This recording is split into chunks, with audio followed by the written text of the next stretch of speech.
जेव्हा एखादी गोष्ट तुम्ही ठरवल्याप्रमाणे होते तेव्हा जो आनंद होतो तो गगनात मावणारा नसतो. तसेच काही आज माझ्यासोबत झाले होते.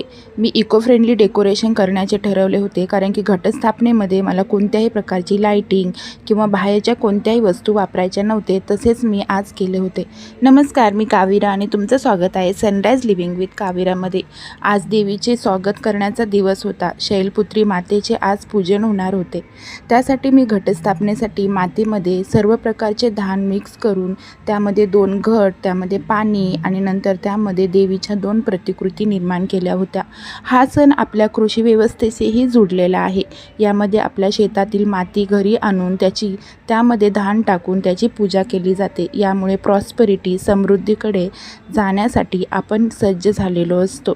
तर आज मी इको फ्रेंडली डेकोरेशन करण्याचं ठरवलं होतं. त्यासाठी तोरणासाठी मी केळीची पानं आणि त्यावरती फुलं चिटकवून असं तोरणही तयार केलं होतं. देवीसाठी 2 नागिनीच्या माळी बनवल्या होत्या आणि त्याही लावून घेतल्या होत्या.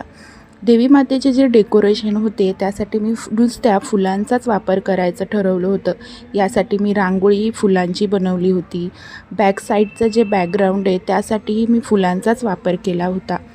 आणि तुम्हाला माझं डेकोरेशन कसं वाटलं, आवडलं का, हे तुम्ही मला कमेंटमध्ये नक्की सांगा.